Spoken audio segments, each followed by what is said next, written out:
Our story begins in the African Kingdom of Ife. There, for centuries, the master bronzers have practiced a sacred craft passed down from the kingdom's founding. They create ceremonial masks, each one a prison for malevolent spirits that threaten the realm. These masks line the walls of the royal vaults, gleaming testaments to generations of protection. But there is one rule that must never be broken. The masks are never to be worn. Young Prince Adegoke has just become king. His father, the Oba, died 3 months ago, and the weight of the crown already feels unbearable. At 23, Prince Adegoke is educated and thoughtful, but plagued by doubt. The kingdom faces challenges his father navigated with ease. Trade disputes with neighboring kingdoms, drought threatening the northern provinces, rival factions within his own court, each pulling him in different directions. Every elder offers different advice. Every chief has their own agenda. Prince Adegoke lies awake at night, paralyzed by indecision. Then the dreams begin. Night after night, his father appears to him in a place of golden light, his face serene, but his eyes urgent. He speaks the same words each time. The first kings could see into men's hearts, my son. The first kings knew the truth hidden behind smiling faces. Prince Adegoke wakes in cold sweat, his father's words echoing in his mind. He confides in no one, not even his sister, Princess Ayomide. The dreams feel too personal, too sacred. Surely this is his father trying to guide him from the ancestral realm. After a particularly difficult council meeting, where the elders argued for hours without resolution, Prince Adegoke makes a decision. That night, when the palace sleeps, he takes a torch and descends into the royal vault. The masks line the walls in neat rows, each with symbols describing what spirit lies within. The rage of the northern wars, the drought bringer, the sickness of cattle. But as Prince Adegoke walks deeper into the vault, one mask draws his attention.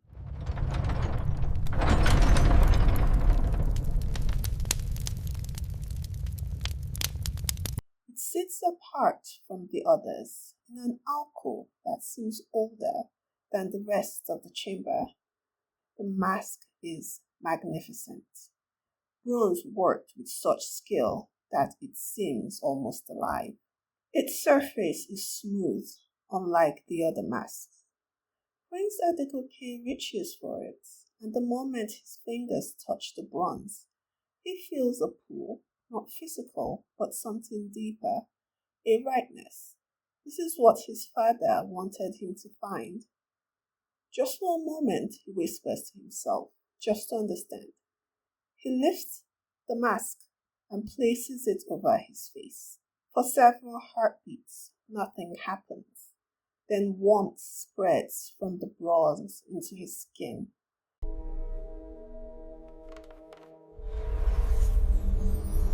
Images flash through his mind. Ife, as it was centuries ago, bronze workers at their forges, a great king standing where he now stands. Prince Adegoke gasps and pulls the mask away. He stands there, breathing hard, but he feels clearer, more certain, as if fog has lifted from his thoughts. He carefully returns the mask to its place and leaves the vault. The next morning, during the daily council meeting, something is different. One of his father's advisors proposes a trade agreement with the Northern Kingdom. As the advisor speaks, Prince Adegoke finds himself noticing things he never saw before. A slight hesitation in the advisor's voice, the way his eyes don't quite meet Prince Adegoke's, the nervous gesture of touching his neckcloth. And somehow Prince Adegoke knows absolute certainty that the advisor is lying, that this trade agreement would benefit the advisor's family enormously while putting Ife at a disadvantage. Chief Olufemi, you will be relieved of your position on the council, effective immediately. Guards escort him from the palace. The room erupts in protest. The advisor sputters in shock. But Prince Adegoke is unmoved. He sees the truth now. It's so clear. Over the following days, Prince Adegoke's confidence grows.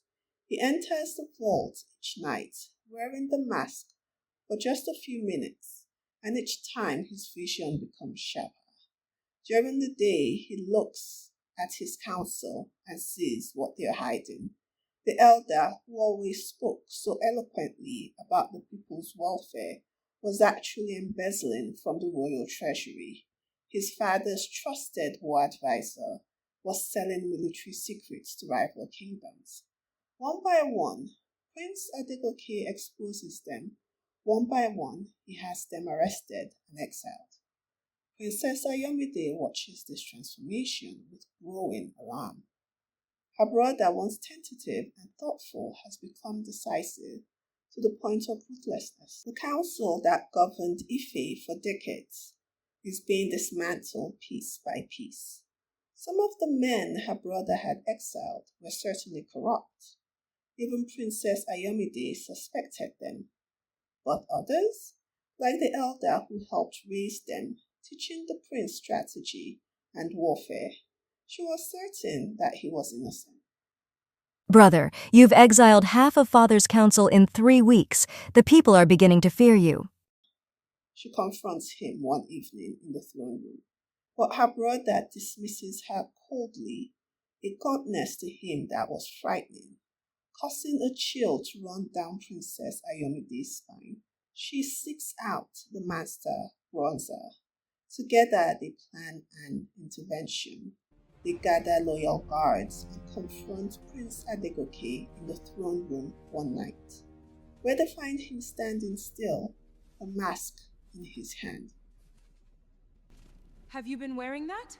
The princess asks, alarmed, finally understanding what plagued her brother. You're possessed. The young king doesn't respond or resist. He sits calmly as the master bronzer begins an extraction ritual. Chanting in old Yoruba, he creates a binding circle with iron shavings. He places the mask on Prince Adegoke's face, expecting to trap a malevolent spirit back into the bronze. But instead, the figure that materializes before them is tall, regal, wearing royal garments from centuries past. His face is worn with age and infinite sadness. I am Oduduwa, the first Oba of Ife, the spirit says. The room falls into shocked silence as the spirit reveals the truth, that after his death, his successor, his own nephew, feared his legacy and trapped his spirit in this mask. His nephew declared the spirit malevolent, a demon to be imprisoned forever. He commanded the bronze workers to create more masks, to trap other spirits, establishing a tradition that would hide what he had done to Ife's founder. But his nephew had then worn the mask, attempting to use the king's wisdom to govern. It drove him mad. Not because the spirit was evil, but because his nephew tried to lay claim to the soul of another. He started to see corruption everywhere. He trusted no one. He he executed members of his own council. Eventually, his own guards subdued him to save the kingdom. The spirit explains that Prince Adegoke has been experiencing the same thing. Yes, he gained insight. Some of what he saw was real.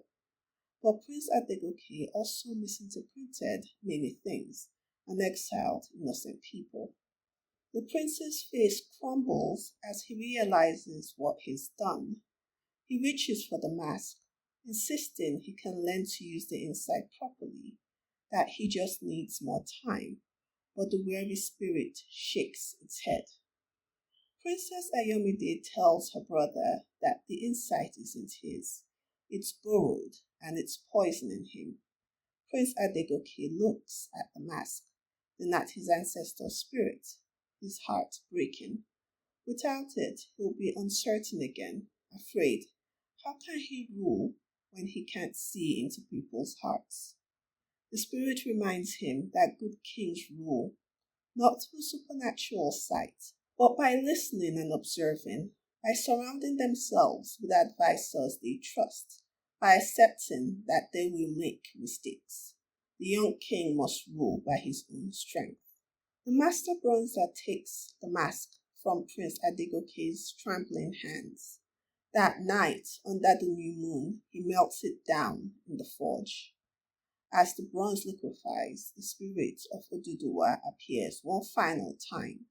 No longer trapped, no longer bound, he smiles at Prince Adegoke with pride, then dissolves into light. They bury the melted bronze beneath the oldest Iroko tree in Ife's royal gardens, finally laying the first king to rest.